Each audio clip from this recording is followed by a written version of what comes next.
diabetes. But with your indulgence, I just wanted to, remiss of me not to make a point just about COVID, as we are in a stage now. As you know, we've had about 50,000 cases which were recorded for the first time since July. And it's quite worrying in that regard. So just to remind everyone, we're a bit behind the national average when it comes to vaccinations. I think we're catching up well, but our first jabs are still at less than 60%. So just really to remind everyone to have these conversations, and let's see if we can get on and increase these vaccinations. We've got a number of people getting into hospital, and worryingly, a number of them don't have that and not being vaccinated. And as we well know, coming back to our conversation today, a lot of the people who are getting ill with COVID are diabetes. So that's something I guess we'll talk about a bit later today. Fantastic. Well, thank you very much for joining the panel. We've also got Dr. Joan. She's a GP at St. John's specialist. Doctor, could you please introduce yourself? Hi, Douglas. Thanks very much for inviting me. So yes, I think I was here for the first radio session that we had, and I'm really delighted to be here for this one because my name is St. John. I don't work at St. John's. Oh, okay, my bad. I apologize. That's fine. That's a noble name, by the way. Thank you so much. So I am here as part of the Brent Health Matters, but that's on a voluntary basis. I don't work for Brent Council, but I've spent most of my working life with a great deal of pleasure working in Brent, and my specialist subject is diabetes. So I really wanted to be part of the panel tonight, and I'm really delighted to be invited. Thanks, Douglas. Well, I'm excited to have you on, and I'm sure there's a wealth of knowledge that you're going to share with us today. Looking forward to it. We also have, as a panelist, Salma Mehar. Please, did I get the name correctly? You did indeed. Good evening, Douglas. Good Thank evening. you very much for inviting me today. I'm also very excited to be here. So I'm a dietitian by background. I'm a consultant working very closely with Brent Health Matters and Dr Joan St John. I'm very proud to be part of this community, and also being part of the mass vaccination program in Brent. I've been very proactive in engaging with the communities here about diabetes and prevention, and also about how we can improve things for our community. So I work very closely with Dr Joan St John, Dr Licorish, and we're hoping to do some great work in Brent, which we'll be talking about today as well. Amazing. And then last but not least, we also have Sarah Mohammed. Hi, Sarah. Hi, my name is Sarah. I live in London. I'm an employee in a company, and I'm here because your fellow panelists think that I should be here to share my experience. Of course. As a diabetes patient who achieved remission just 2 or 3 months ago. And I'm still on my journey. So I'm happy here to, as a patient, as a diabetic patient for more than 20 years, I am here to share my experience. And I hope other people will do the same and try to take control of their health. Well, listen, it is an honor having you here with us, and congratulations on achieving remission. I'm sure we're going to hear more from you as well within the course of the conversation. I'm also excited to announce we have some other members who are on. I need to pronounce this correctly. Litchina, McKenzie. Did I get that right? Yeah, that's correct. Hi, Litchina. Good evening. Good evening to you. I work as a health educator in Brent. So the role is basically to improve the Brent health inequalities. So our main message is type 2 diabetes and trying to reduce it in our community. Great. I'm not sure if the Councillor Neil will be joining us, but when he does, I will bring him on. But that said, panelists, can we just get into the conversation? Let's start the conversation. To everyone else who is listening, you can listen live on the radio, or you can also join the Zoom conversation. Please go to our social handles. The link is there, and register real quick. We will still grant you access, so you can actually just throw in your questions. The phone lines are also open, 0208-963-9566. If you have any questions you want to ask, please do so. Or send a tweet at the Beat 1036 FM. I'll be more than glad to ask you questions, okay? Okay, so I'm going to start. Dr. Jones, since you specialize in diabetes, just what you said, right? Yeah. Let me ask you, what is diabetes? Can you just start by explaining that to us? What is diabetes? Sure, yeah, I think it's a good place to start, isn't it? So diabetes is basically when the level of glucose in your blood is raised above the normal level. And some people are going to call this glucose sugar, but what I would like us to do, if we can, is to keep calling it glucose, because I think that causes some confusion when we start calling it sugar, and then people think it's only about the sugar that you eat. So glucose, where does it come from?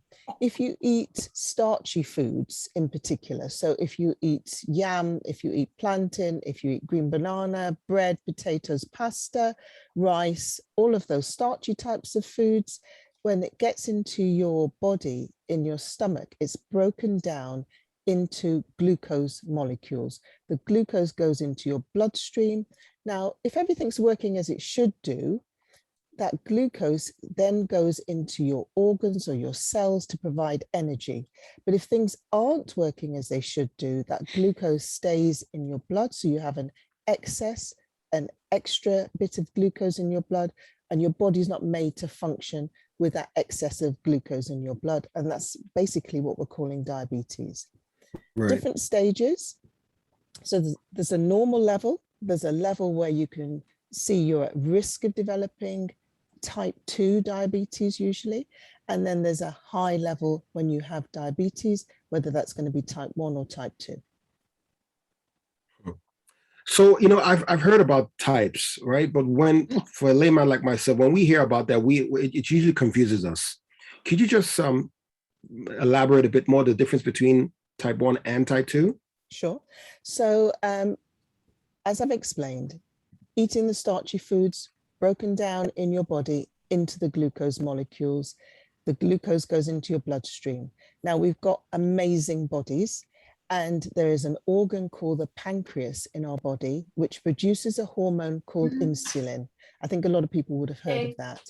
So the pancreas is producing enough insulin to match the glucose that's in our bloodstream. And if everything's working as it should do, the insulin matches the blood glucose, and then the energy goes into our cells and our organs, and there's not that excess of glucose in the blood. In type 1 diabetes, the pancreas stops working. Our bodies don't produce any insulin, and you need insulin for life. You need insulin as a treatment because your own body doesn't produce insulin. So that's type 1. In type 2, it's slightly different. So the pancreas may produce insulin, but it might not produce enough, or the insulin it produces doesn't work properly.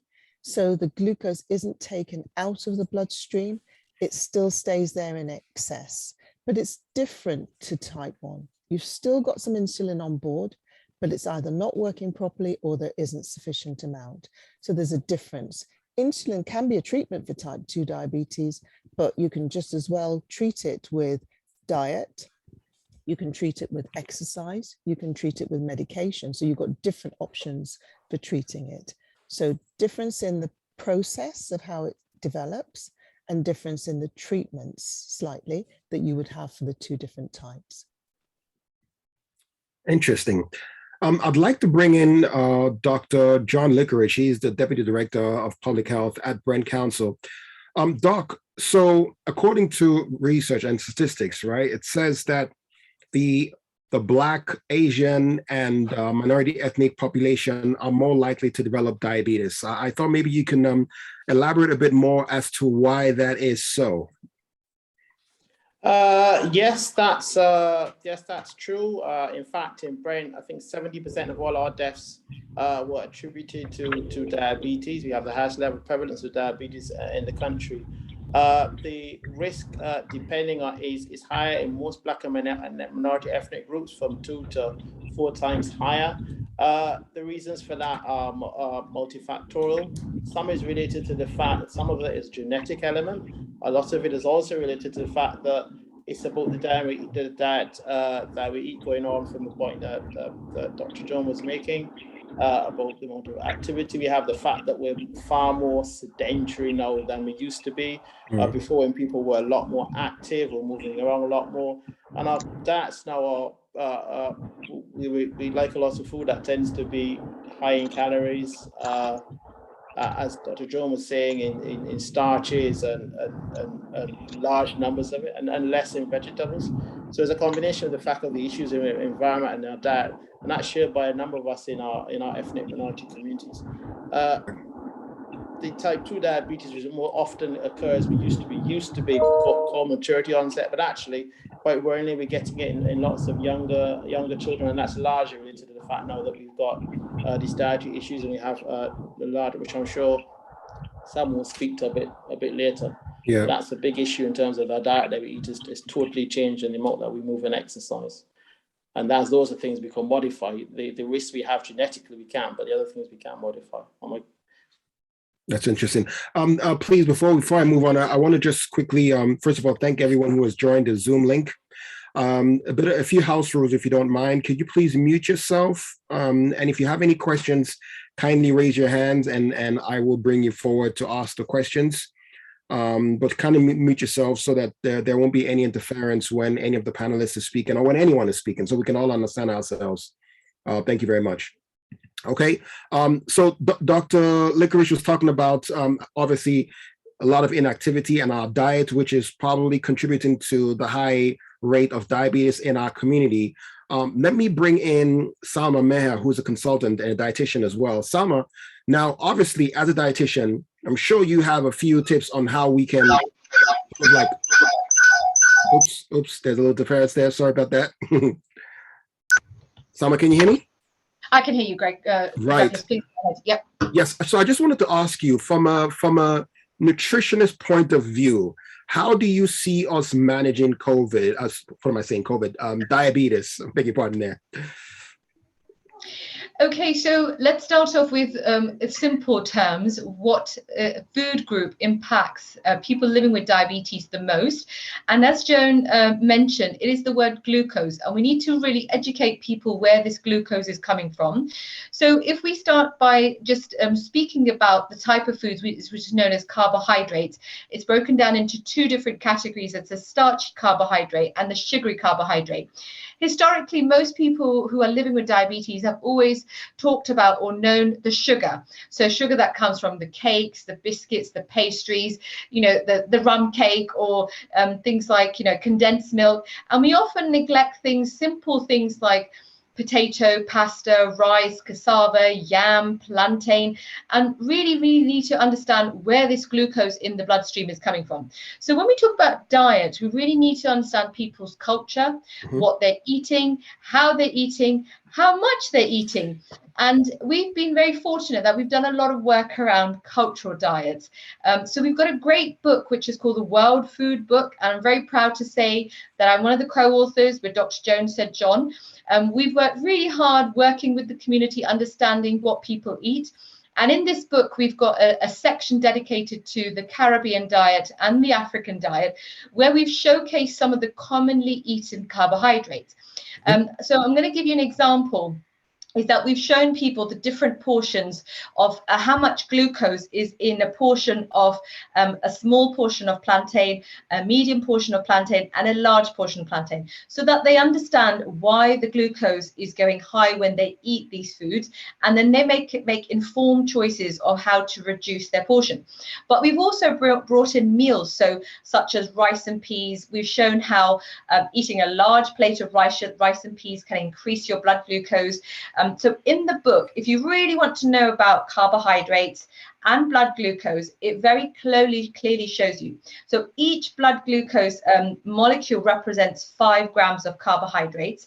And then if a portion, it will describe to you how much carbohydrate is in each portion. So visually, people can see how each food portion can directly impact your glucose. So moving on forward from this, what we've done is we brought this onto a platform called No Diabetes. No Diabetes is a website for people living with type 1 and type 2 diabetes in Northwest London, where we started. And if you go onto the website, we've got a dedicated section on food, nutrition, and carbohydrates. On there, we've created meal plans for people from the Caribbean community, the African, the South Asian, showing them how they can change their diet for the better good of managing their type 2 diabetes. We've also brought in a concept of low carbohydrate diets. Now, low carbohydrate diets has been around for a very long time, but only in the last couple of years that we've got the endorsement from Diabetes UK that it is used in the management and the care of type 2 diabetes. Low carbohydrate represents less than 130 grams of carbohydrate per meal. What this will do is it will help you manage your diabetes better by reducing the portion of carbohydrates. And then we teach people how to incorporate foods from other food groups, such as protein, things like more vegetables. And we've also shown people portion plates. So how your plate should be, the quarter of your plate should be from carbohydrates. A quarter of your plate should be from protein, whether that's animal protein or non-animal source of protein. And half of our plate should be from greens, such as, green beans, from bit of spinach, kale, okra, ladyfingers, aubergines. So we're working with communities, understanding what they eat, and then supporting them of how they can better manage their diabetes through the World Food Book and through the No Diabetes website. You know what? You've really unpacked quite a lot, because when I look at it, and you mentioned it from a cultural point of view, a lot of cultures are quite different. If I look at my culture, for instance, where the norm would be that you would have a big bowl of rice with a lot of stew in it and a lot of, protein, right? And you consider that as a meal. What I'm understanding now is that you're saying that it's not that we can't eat rice, for instance, but we have to be proportionate in what we consume, right? And that the majority of it should be more greens, correct? That's right. And we show people what foods they're more familiar with, right. Which vegetables they're familiar with, vegetables which you're familiar with, other communities might not be. So that's really important when it comes to education. And that's something we've learned in Brent, that we have so many diverse communities here and so many different cultures. And, we've been very lucky that we've worked with communities, we've co-designed. We go out and we ask people how they eat, what they eat, how they dish out food, whether it's a plate or bowl, or if they eat together, so that we can understand people's culture. We can bring that back to our clinical practice, and then we work with people on how to educate them and better manage their diet. Because ultimately, diabetes is all about what we eat and how we eat, how much we eat per meal. And if we don't talk about this, we're going to lose out on a very important message here. You picked up on the word rice. Now, rice is a common food in a lot of the communities that we serve here, whether it's from the Bangladeshi community, the Pakistani community, the Caribbean, the African, the Somalian. We all eat rice in different ways. We cook it in different ways. But what we know that if we can understand how people cook, how they prepare it, they're more likely to engage with us.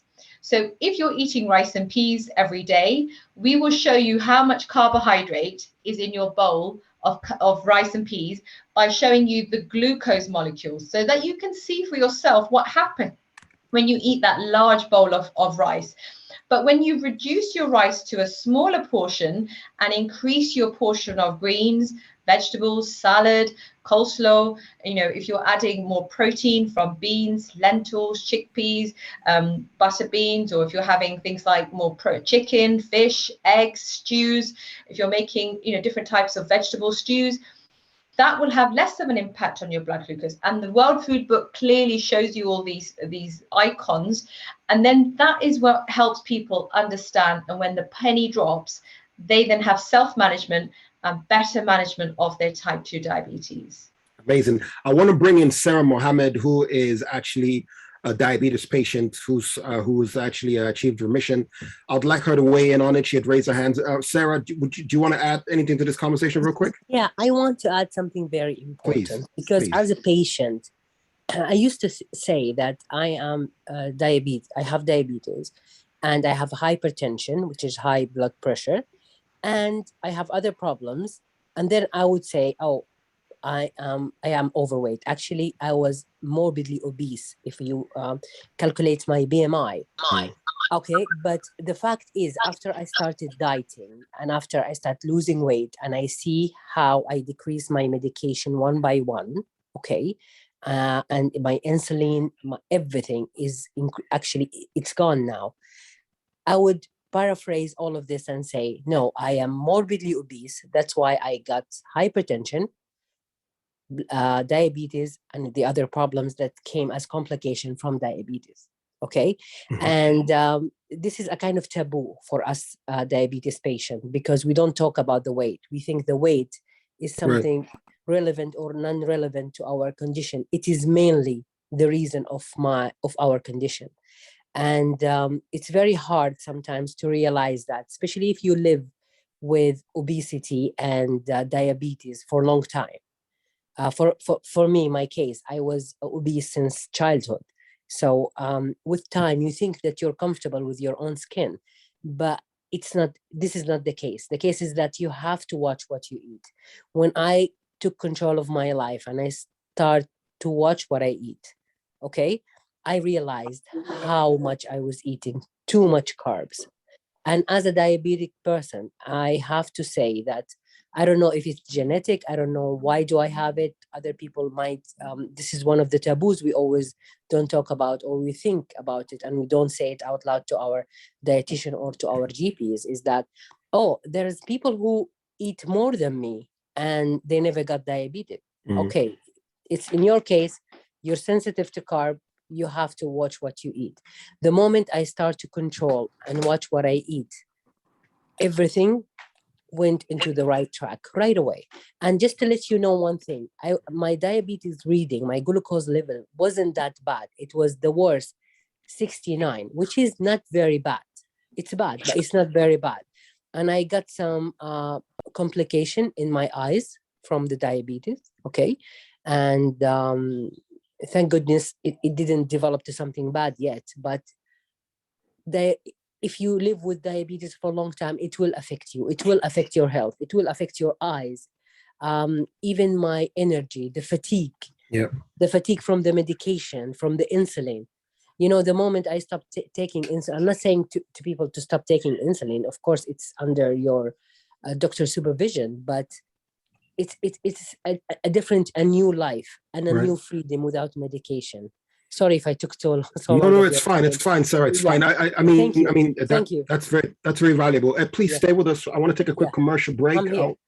I want to take a quick commercial break. When we come back, we are going to talk about medication, but more importantly, also why it is so hard for medication why the community itself sometimes somewhat are resistant towards medication or the compliance towards medication. But we'll talk about that and a host of other topics as well. If you have any questions, please feel free to send us either a message on Twitter, use the hashtag Brent Health Matters, send that to @thebeat1036FM, or you can also join the Zoom conversation and send a message in there as well. Please mute your mics, and if you have any comments, please raise your hands. We'll bring you in shortly. All right, quick commercial break. I'm back in a short bit.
We are now approaching Enfield Lock.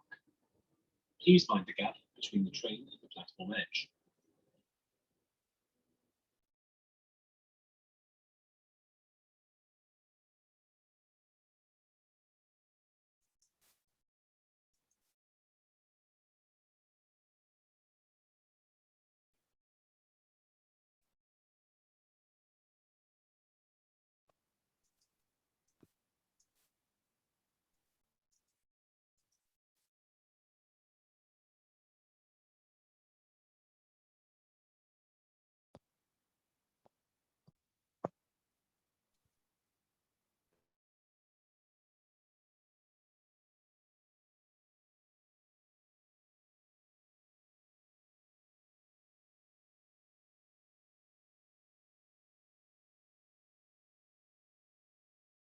first 4 months. If you register between April and September, so waste your time and register now. Limited places live now. available, We're so live visit now. our website for terms and conditions. Go to kidsfirst.co.uk. That's KIDZ1SG.co.uk. Remember, your child is our priority.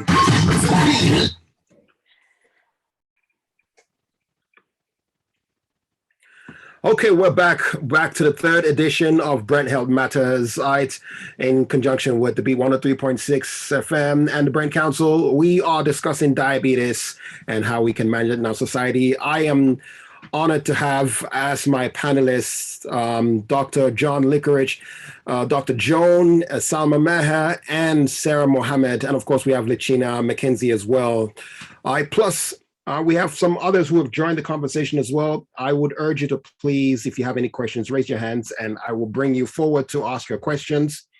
Now, we were talking earlier about managing diabetes, especially when it comes to from a diet point of view.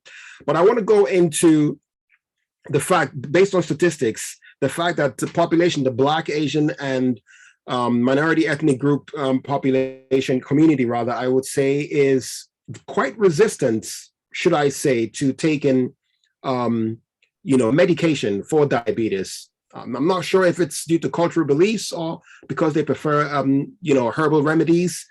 I would like to bring in Dr. Joan to just weigh in on this question real quick. And Dr. John, I'm going to pull you in as well. Doc, can you hear me? I can. Thanks, Douglas. Can you hear me? Yes. So can I just pick up on 3 points that Sarah made so eloquently before the ad break? So Sarah, thanks very much for sharing your experiences, because I think they were really informative to so many people. Douglas, you'd asked previously about the risks of people from the Black community, from South Asian communities and other ethnic minorities, and why we have an increased prevalence of type 2 diabetes.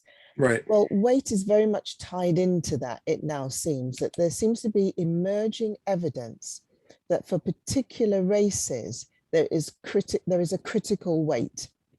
So when you look at somebody from, let's say, from the Black community, they may not look particularly overweight, or they may not look obese to you, but there seems to be a critical weight for each community, whereby if you're above that critical weight, your metabolism doesn't work as it should do. And remember what I said at the beginning about the blood glucose rising, then you've got more of a chance of the glucose levels rising. And it seems for people from the Black community, from people from the South Asian community, the weight at which we're at risk of developing type 2 diabetes is lower than it is for the white community, because we have that greater risk. So I just wanted to point that out. The other thing I wanted to point out from what Sarah said was that, yes, as she said, the weight is very much tied into diabetes, but just to clarify that we're talking about type 2 diabetes. Right. So in type 2 diabetes, it is very much tied into weight, as I've said. And the third thing I wanted to highlight from what Sarah said was how she described the fatigue, feeling generally unwell, just feeling below par. And that can come on so slowly that people don't even recognize it. I mean, it can come along with thirst. It can come along with having to go to the toilet very often to pass urine.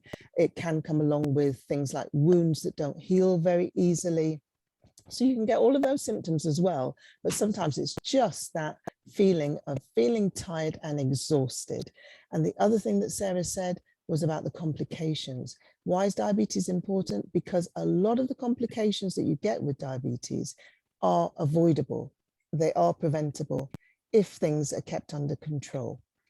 So it's really important that we all do what we can to, one, prevent it, two, if we do have it, see how we can live with it best and live with it as healthy as we possibly can. So to get to your question, Douglas, about go ahead. Medication, and it's not just the Black community. I think most people, if you don't have to take medication, you don't want to take medication. And I think there's a good news story here for diabetes, actually, for the diabetes, the condition. In terms of prevention, We know that you stand an increased risk of preventing developing type 2 diabetes with the food that you eat, the quantity of food that you eat, and the activity that you do or exercise that you do. And actually, there's lots of evidence, lots of studies that show lifestyle, so let's talk about diet and exercise, is actually more effective at preventing type 2 diabetes than medication. So they did medication, they gave that to some people, and they gave some people advice about exercise and advice about diet, and that was more effective at preventing type 2 diabetes. That's a hugely good news story to me, because that doesn't involve medication, and that would suit a lot of people. So that's preventing type 2 diabetes. If you have type 2 diabetes, that diet and exercise story is still so important. As Sarah shared with us, she's managed to put her diabetes into what we call remission. We don't call it a cure, because if the weight goes back on again, people can develop the type 2 diabetes again, but we call it remission. Again, I think that's a massively good news story. You can, for some people, put your type 2 diabetes into remission. And even if you don't get it into remission, as Sarah so eloquently said, you can reduce your medication, you can feel better, you can lose weight. So there's lots of positives, I think. So yes, none of us want to take medication unless it's necessary. There are ways that you can improve your health through healthy living. It sounds very simple, but it is true, particularly with diabetes. The other thing I would finally say, though, is if you're doing all of that and things still aren't as they should be, then please take the medication. And if that medication doesn't suit you, please speak to your healthcare provider, because we do now have so many different options, so that if one particular medication doesn't suit you, perhaps there is another one that might suit you better and work alongside what you're doing in terms of your diet and your exercise to help you be healthier. So I'll leave it there, Douglas. Okay, thank you very much. Let me pull in Dr. John Licorish real quick. Doc, I mean, obviously you're the Deputy Director of Public Health at the Brent Council. I'm pretty sure that you may have at some point in time come across a diabetes patient who, after discovering that they are diabetic, they will insist on wanting to take more natural, should I call it, remedies to cure themselves, as opposed to taking medication, right? When you are engaged in such conversation, first off, from your point of view, what would be your advice be to such a patient? I think it's important with any disease. I think it's something we always talk about. It's about having trust. Mm-hmm. I think it's really important, that when you're you're being treated for diabetes, you've got a good relationship with your doctor, your dietitian, with all the professionals involved in your care, because usually you have a number of professionals involved in your care. Because diabetes is a complicated disease. It's not a simple thing. As Dr. Joan has said, it's really important with the diet and the exercise is really important. But for some people, diabetes has a number of complications. It can cause heart attacks, it can cause strokes, it can cause eyesight problems, it can cause kidney problems. And it's really important that people engage and be, educate themselves, as much as we're doing today, educate themselves, understand the disease. And then a number of things that we will still need to do. We need to monitor your blood pressure. We need to monitor your weight. We need to monitor your cholesterol. We need to have a look at your feet. Because people with diabetes have lots of problems with your feet. We need to measure what's your overall control of your glucose in your blood. And also things that you do as well. We need to make sure that you're not smoking, and that you're being followed up and having all of this done. So yes, it's a bit taxing and it's a bit difficult. And I know there is a tendency, we are very happy, we drink our lime tea, we take our bush, that's what we do. That's what we do in the Caribbean. But I think his understanding for this particular disease is that if we don't look after it very well, it has tendencies to cause lots of problems in the bodies, because the glucose is a nuisance. And when there's too much of it, it sticks everywhere. And then it causes lots of problems to all the different organs. So it's really important that although, yes, we can do a diet, yes, we can do an exercise, yes, we may want to use a home or traditional remedy, but it's really important that if we do need to have treatment, that we have these treatments, because later on, these can prevent some of the other problems which we have, you know, and if you go back to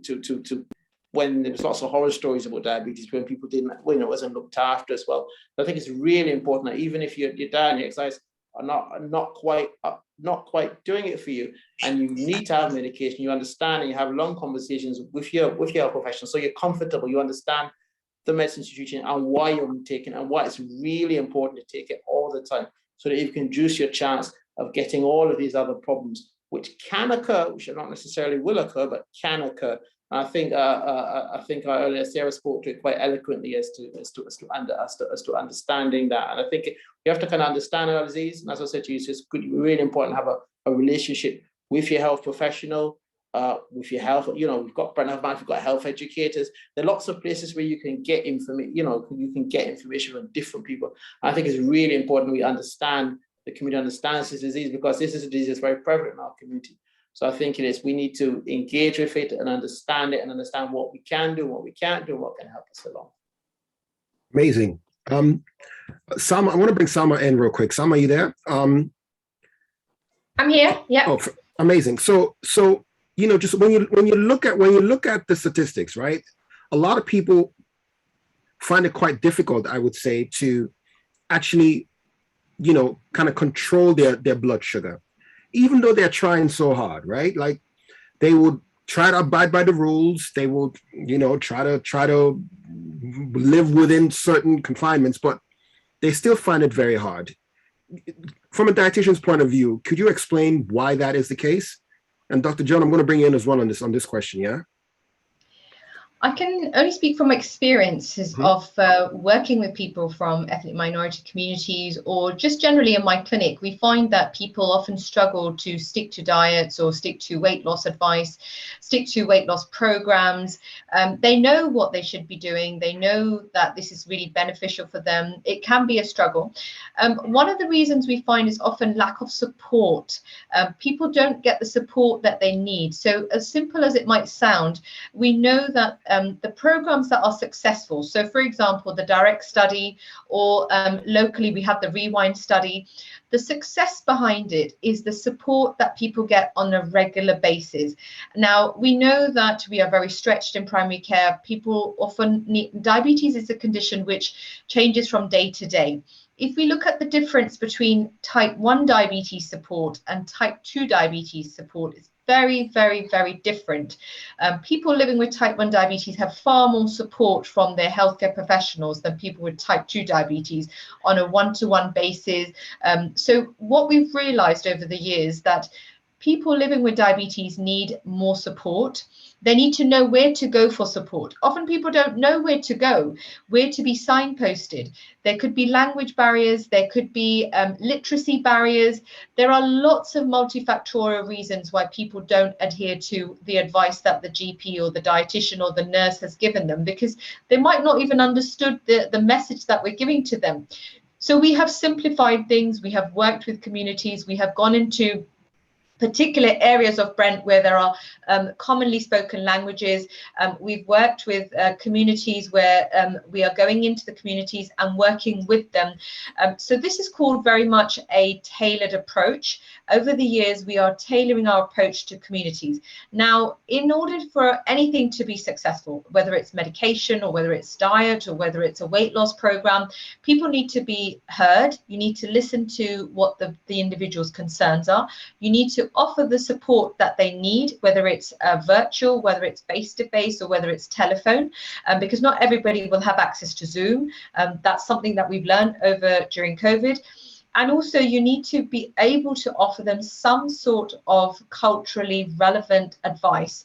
And that's what we do here in Brent. We do tailor the advice to people's cultural needs, their language needs where possible. And that's something that we have learned over the years. And we're very proud to say that we do tailor a lot of our advice to people's individuals' needs. And I feel like, you know, we're really ahead of the time compared to other areas in the UK in terms of resources.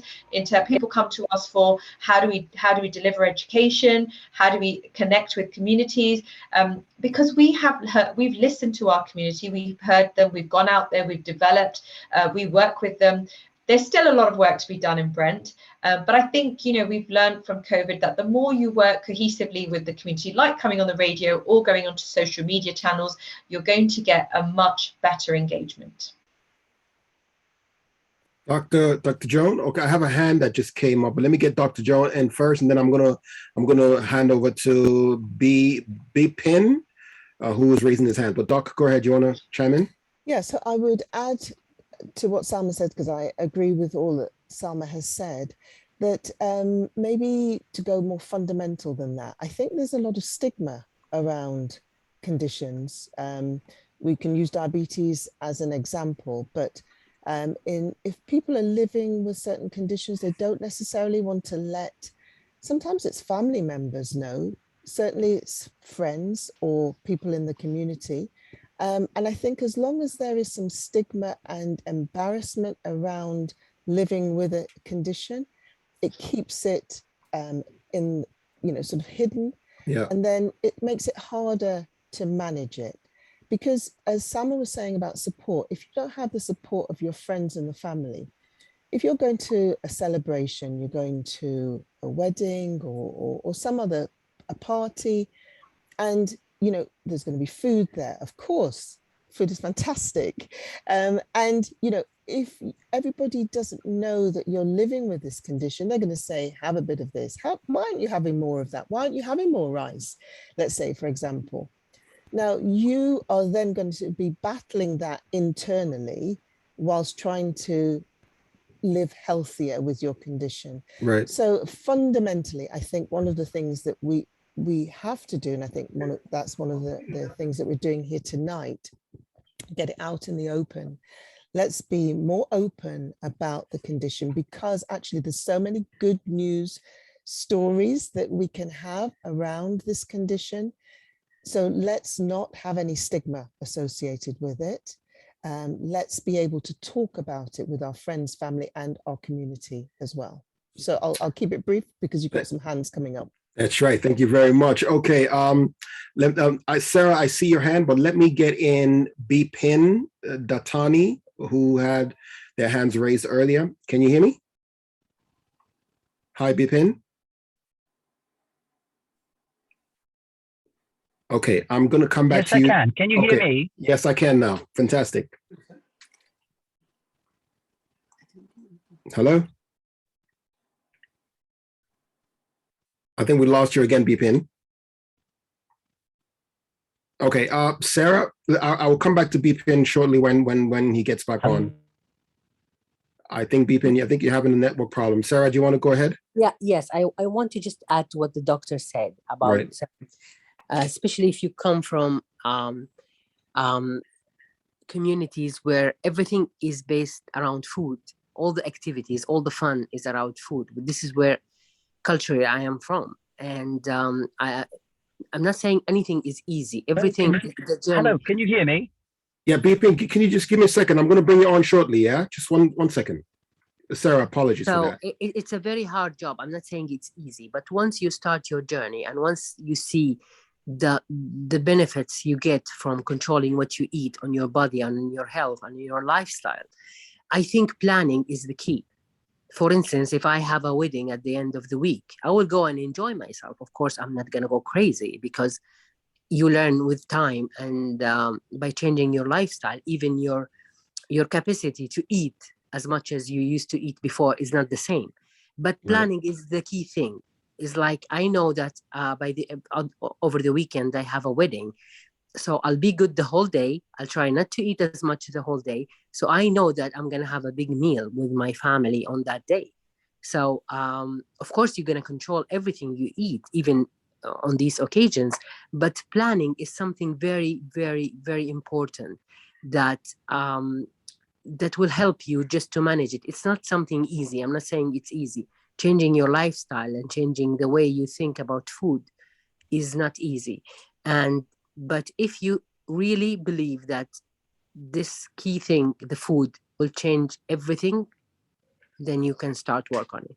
Thank you very much. No, Sarah, if I'm understanding you correctly, what you're saying inevitably is, what you're saying is abide by the rules, right?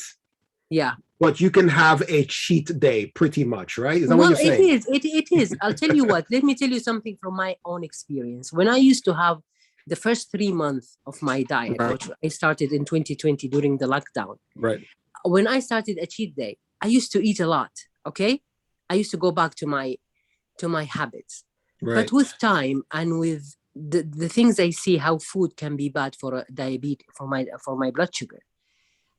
Your body learn how to live with food, okay? And now if I have a cheat day, I don't eat even 20% of what I used to eat. Right. Because it's a habit. It's something you learn. It's something you teach your body how to, okay, I know that I'm going to have a cake at the end of the day, but during the whole day, I'm trying to avoid carbs because I don't want my sugar even to spike for one day. Yeah. I hear you. Thank you. Yeah. Sarah, thank you very much. We've got a couple of hands that are still up. I'm going to bring everybody in, but I need to take a quick commercial break. Please do stay with us. However, let me just tee up a few questions that have come in. Dennis Colin has put in a question: how can members in Brent work with the PID to learn about new peer-to-peer groups across Northwest London? All right, I'm going to throw that to the panel. We'll talk about that shortly. Also, there is another question which is for us, which is, with all this talk about managing our diets, and trying to live healthy, can we still eat traditional foods? But we're going to get into all of that once I come back from my commercial break. All right, stay with us. All right, you are listening. If you're just joining us, you're listening to the 3rd edition of Brent Health Matters in conjunction with the Brent Council and the Beat 103.6 FM. We're discussing diabetes today and how to live and manage it. Okay, please throw in your questions if you have. I will tackle them. I'll beg your pardon. My panelists will tackle them right after the commercial break.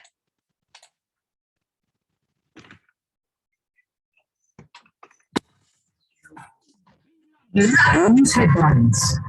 Alice confirmed the Queen has pulled out of hope. Reception for world leaders at the COP26 Climate Change Summit. He was due to travel to Scotland for the high-profile engagement on Monday. So Lindsay Hoyle is again being critical of budget briefings being given ahead of tomorrow's statement from the Chancellor Rishi Sunak.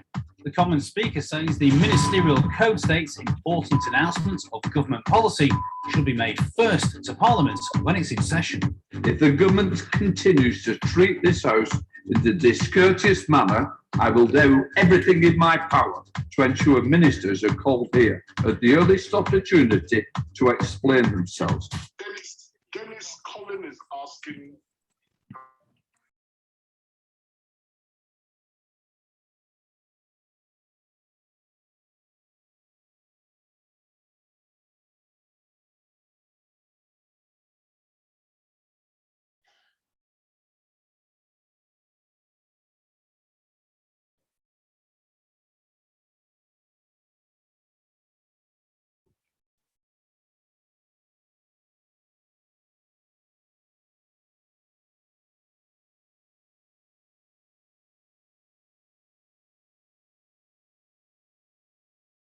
Still help. Text LOST to 60777. Text LOST to 60777 now.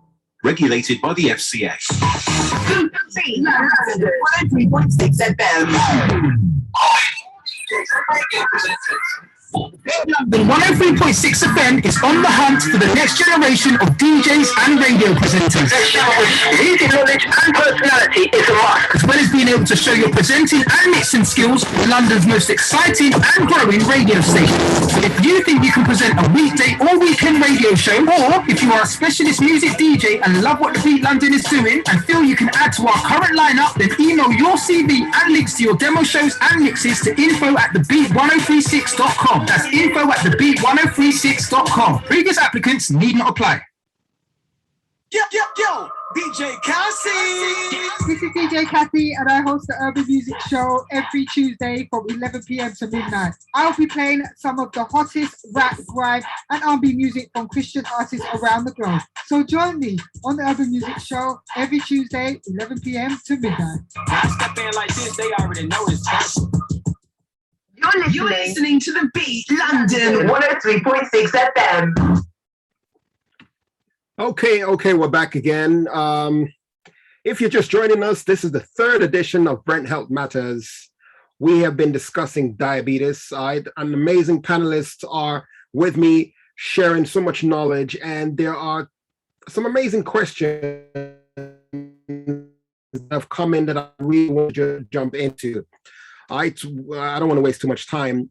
Dr. Joan, let me just put this question forward, and I would like you and Dr. Licorish also to weigh in on this. So Dennis had asked, how can members in Brent work with the PID to learn about new peer-to-peer groups across Northwest London? Ladies first, please.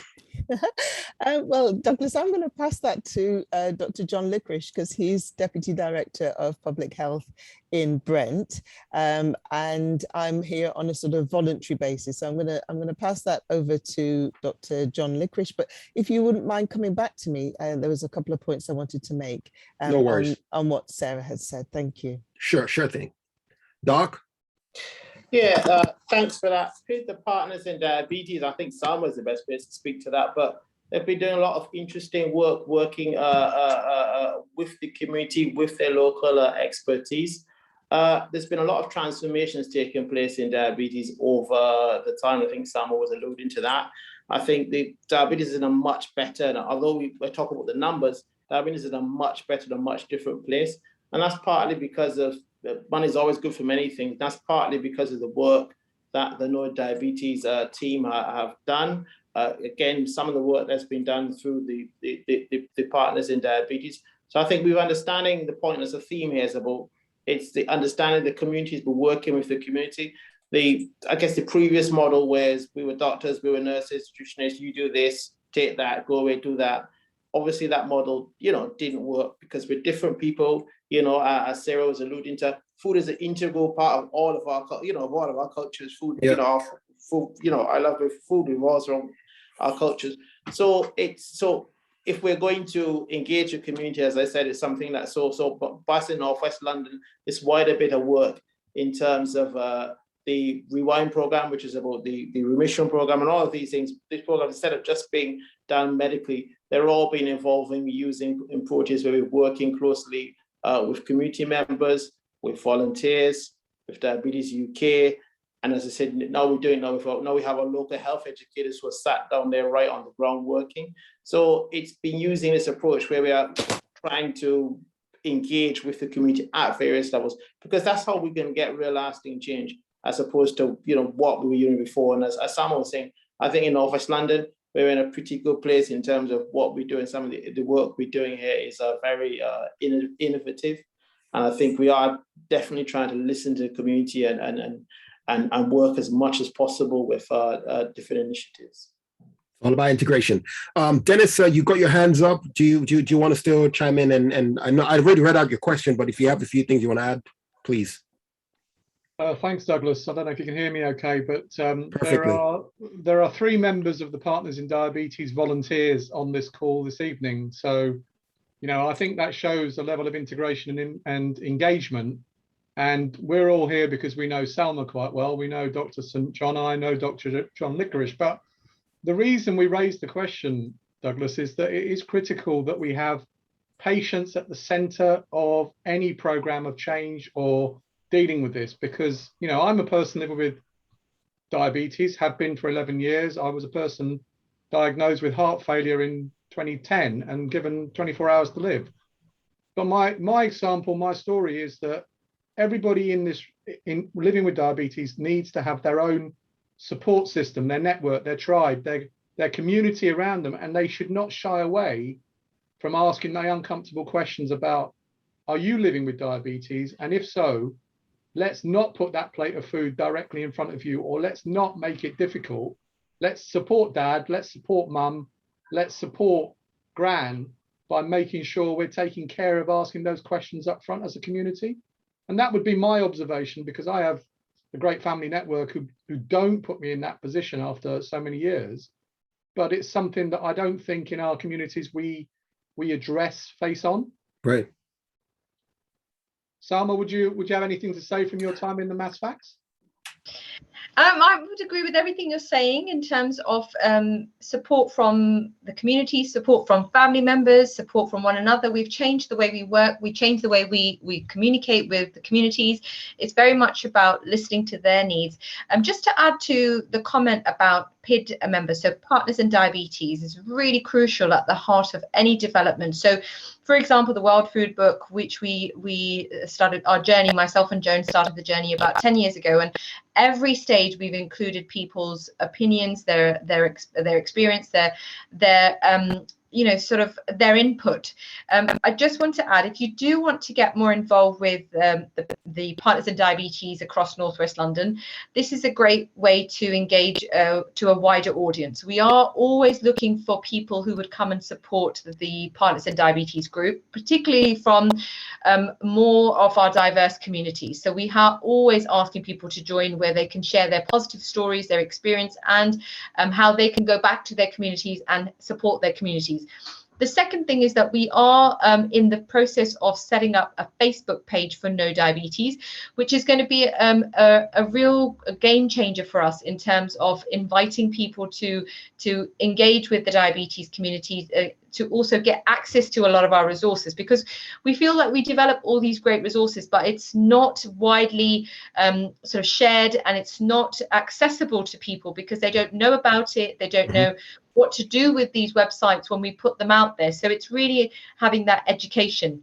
The third thing I want to add is that our Partners in Diabetes have been very proactive from themselves to set up a digital inclusiveness classes for people who they feel could benefit from learning about digital online virtual classes, and also more about how they can become more inclusive with such programs. And I think they recognize that there is a need for that. So we're trying to sort of bridge a lot of the gaps that we've identified during COVID. Yeah. And so Partners in Diabetes is crucial with everything we do, and we're really keen to get more members from Brent. We often find it's people who have given their time up. It's the same. You'll see our core members here today. They are very, very passionate about giving up their time and supporting our initiatives. But it would be really nice to have more voices, more people, a better representation, a wider representation, and particularly for the communities that are not accessing the resources that we would like them to. It's interesting that you all have talked about building communities, mini micro communities, to be able to address the actual larger community. I want to bring in Bipin, who had earlier tried to make a comment. He currently has, they've started a pilot program, which is called Diabetes Community Club. I'd like him, DCC, I'd like him to kind of like elaborate a bit more on that. Bipin, can you hear us? Yes, I can. Can you hear me? Fantastic. Yes, we can. Yes. Thank you very much, Douglas, for the opportunity. And once again, as Dennis said, there are many of us from Partners in Diabetes here who are instrumental in designing the blueprint, if I can call it that, for the Diabetes Community Club. What we realized is that by having excellent advice, by having excellent websites, excellent books, we still are not able to implement the wonderful advice that these resources provide. And partly that's because we're humans. We're not robots. You know, you can't just program us and push a little app inside us and suddenly we'll start following all the advice. We need help. We need peer group support from friends. And so the Diabetes Community Club is a wonderful idea where we use peer group support, friends to friends, like-minded people who will help each other to keep on track. If I will help you, then as my friend, you help me to stay on track with my diet control, to do my exercising, to do my stress control. So that's the Diabetes Community Club. We started that 4 weeks ago. We've had 4 sessions. Our next session is tomorrow evening. We run it at the Wheelstone Methodist Church in Harrow. It is in pilot mode at the moment. We're learning from it on a weekly basis. And I hope that this will then become a refined blueprint that not only Brent, but all parts of the country and maybe the whole world can make use of. One final thing, Salma is absolutely right. there is that proportion of the community who unfortunately, even nowadays in the year 2021, still haven't mastered the art of accessing the internet. So we're having this fantastic resource on the internet, they're just not able to access it. So I've been running, I call them digital inclusion classes, again at the Wilston Methodist Church, and more recently I've become involved in the diabetes digital inclusion classes alongside Brent Health Matters and others like Age UK. Thank you very much for the opportunity to inform you about that. I mean, thank you very much, and I mean, it's amazing the work that you all are putting in. I'm amazed. Dr. Joan, do you want to weigh in real quick on this? I know you had something else you wanted to add to the conversation. Yes, thanks. So I mean, it's absolutely fantastic work, and it shows the passion that we all have to try and improve people's health.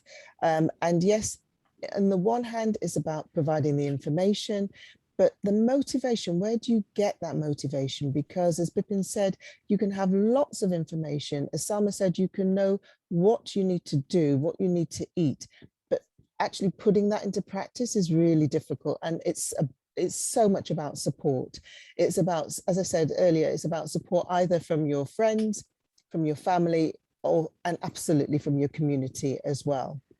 And Sarah said this, and I had wanted to make a point from what Sarah had said, and I think this speaks to getting the support as well. I had somebody come to me and ask me to refer them to the Rewind program. The Rewind program is the remission program that we have in Northwest London. And the reason that person came to me and asked me to refer them to that program was because two people in their workplace had gone on that program, had lost a significant amount of weight, and had felt so much better. They didn't know, that the person who came to me didn't know how well those other people's diabetes was doing. She didn't know that. But she could see they were like walking adverts for feeling better and weight loss. And I think, you know, as I was talking earlier about stigma and keeping this thing hidden, sometimes if we actually open up about it, we can open up the opportunity to good health for other people as well. So that was the point I wanted to make. The other point I wanted to make, just to reiterate what Dennis, Bipin, Salma and Sarah have said, and Dr. John Licorish as well.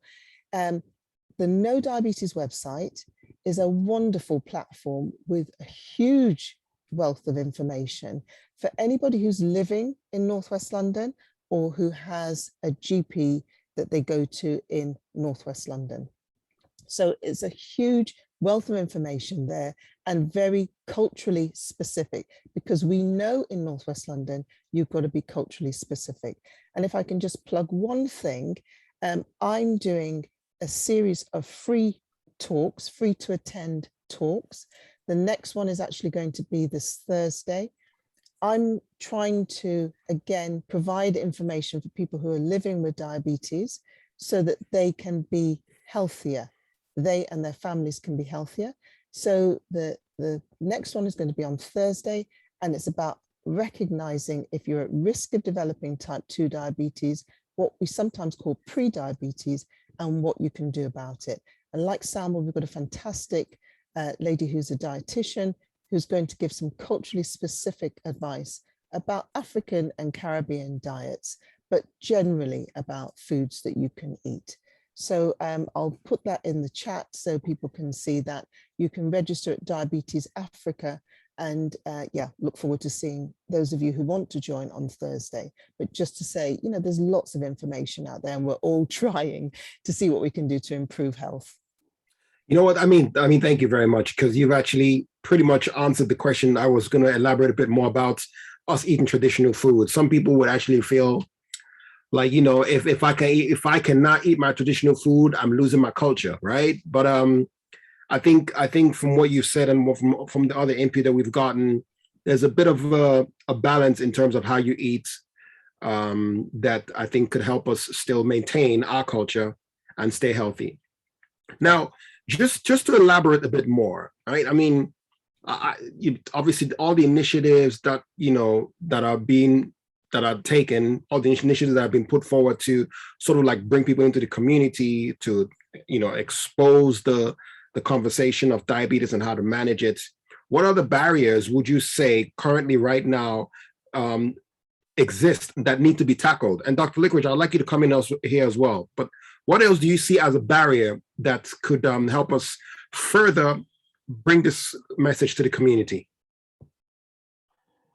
Thanks. I mean, this work, what we're doing today, I mean, this initiative here is really good. It's really wonderful. I mean, it's what I talked about having the community having trust for us, people who work in the health services and in the council, because there's often a disconnect between us. We see hospitals, we see GP surgeries, and we don't actually understand the point that you're making about, we all discussed today, is about the fact that you have your condition is all about what you eat, and it's all about your culture, and it all needs to be support. So I think it's about sharing this word and sharing this education. There are lots of initiatives around here. I think it's really key that everyone can access them.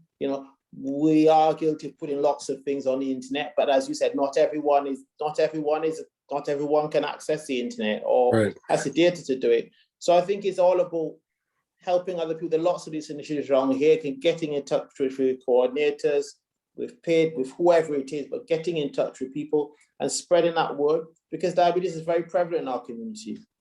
Yeah, and lots of people who are there may only see the doctor, may not be seeing a doctor, may stop taking medication. Because often with diabetes early on, you can feel relatively all right quite early, and you can be there storing up things for a stormy day. So I think it's about spreading that word and spreading that awareness. I mean, it's really great that Dr. Joan is giving these talks here. It's giving these opportunities. So I think if people could take away one thing, one thing alone is, it's, in Brent's 1 in 5 people has diabetes in our community. So clearly, someone that has diabetes. You have to know someone that has diabetes. So, and there's other people around who may have diabetes who don't know they have diabetes. So I think it's really important that we spread the word and we talk about this and we go for help. And we know where to get help and where we can go for help, because there is lots of help. And the really good thing, as Salma was saying, we've got lots of good offers from Brent, from through the services, and also through the community, through all these really good initiatives that Bill was talking about. There are lots of good initiatives. So for me, I'm really would the takeaway from that would be, in our community, we spread things by word of mouth. Word of mouth is something that we do a lot. We talk and we spread by word of mouth. I think it's really important that we use that message and spread that message, because there are people out there who we're not speaking to. Often we speak to people who are engaged with services, and the other people there who are not engaged. And I think it's really important that all of us in here use our various networks, wherever they are, wherever it is, the hairdressers, the barber shops, football field, wherever you are, talk to people about it, as to cut down this issue of stigma, because stigma has been a problem with diabetes and lots of diseases. That's why we don't like to talk about them. But actually, there is lots of help you can get, and you can get it. So just talking about it and spreading that word around, I think, and normalizing these types of discussions, because we don't tend to have these discussions very often. We're having this here and everyone likes it, but these are not the type of discussions we have very often. So we should have these discussions more and more with ourselves. I'll stop there. Okay. So just real quick, I mean, we only got less than 10 minutes before we wrap up. But I'm going to give every member of the panel just a few minutes to just say a few closing words. I do want to ask just one simple question. This is coming on my private handle, right? Now, for someone who doesn't know about diabetes, what are the early signs? And if you can just point those out again, what are the early signs that what one can see that should get one to go and get themselves tested? Dr. John, do you want to jump in there real quick? What are those early signs? Yeah. So one thing I would say, come on Thursday, and you'll find out all the details that put you at risk. But Right. early signs: very thirsty, passing urine a lot. Yeah. So you might be getting up at night 3 or 4 times, and maybe 6 months ago you're only getting up once. Wounds that you've got that aren't healing very well, rashes, feeling really tired, lethargic, no energy. All of those things can be signs that suggest that you might be developing type 2 diabetes. So, but the really common ones: thirsty and also passing urine a lot. Interesting. Well, if anybody is listening, I mean, this is invaluable information, and it's something that I urge everyone to please take serious. And I've said it before, ignorance in the past, they would say ignorance is bliss. It's not. I'd say it's a sin. Keep yourself informed and keep yourself healthy. Before we leave, I'm going to allow my panelists to just say a few words to wrap up this session, but this has been an amazing conversation.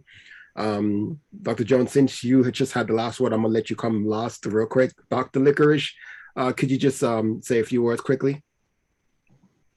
Thank you. It's been a great conversation, and I really thank the opportunity for having us to have these conversations. I think these conversations are really good and really helpful for our community.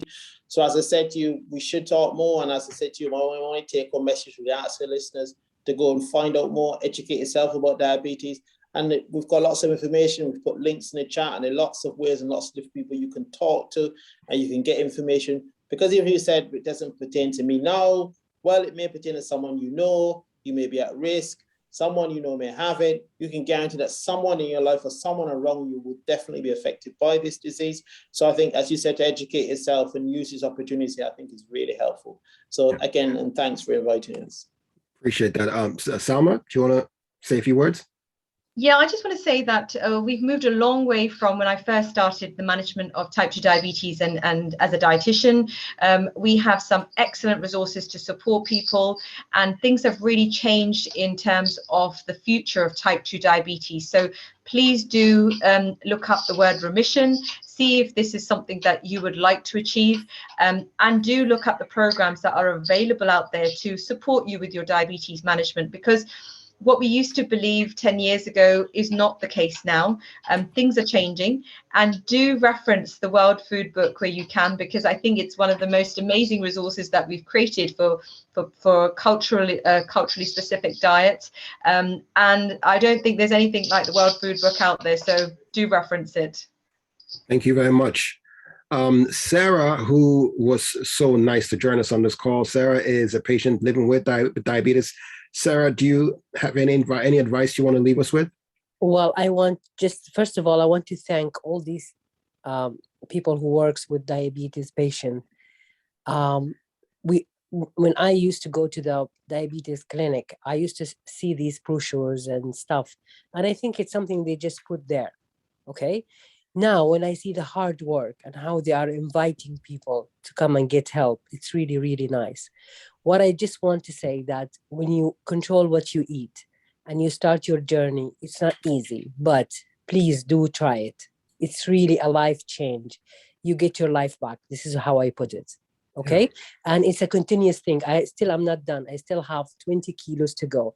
And the last thing also I want to say, the taboo, especially for where I come from, it's with Arabic background for women. We don't talk about our weight.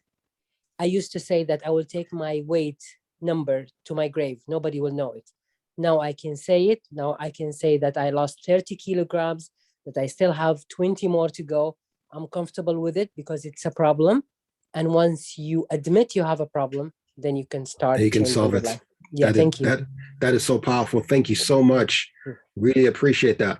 Dr. Litchina McKenzie, as a health educator, what are your final words on today's subject?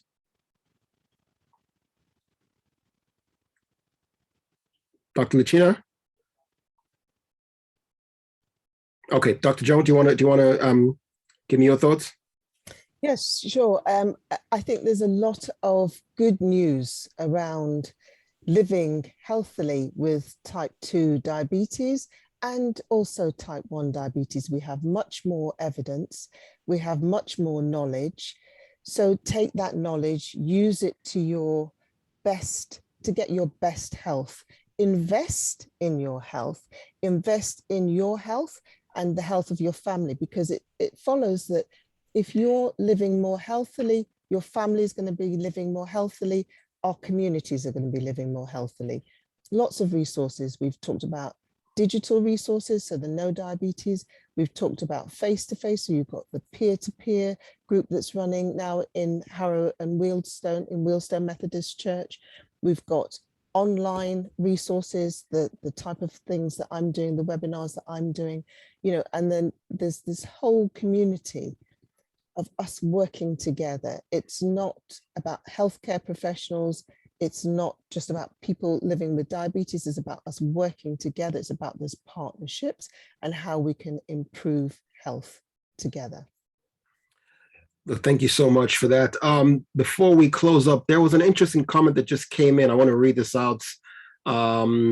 It's from Oluwo Korede. He says, "Hi, I am a registered dietitian, nutritionist, presently having my master's in public health nutrition.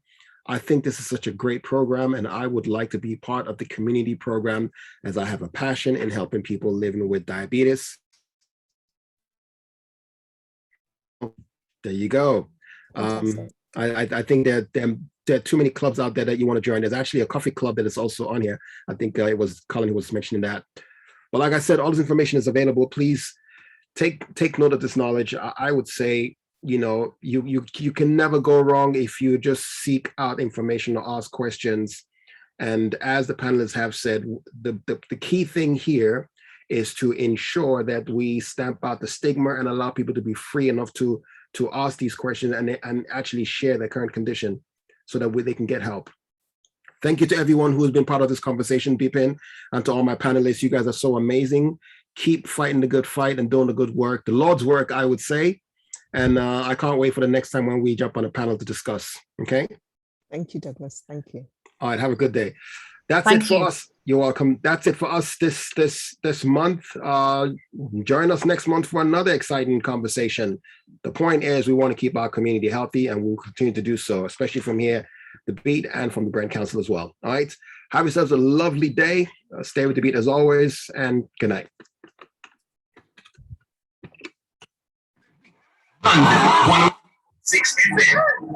Change will not come if we wait for some other person. It's Black History Month on the Beats London.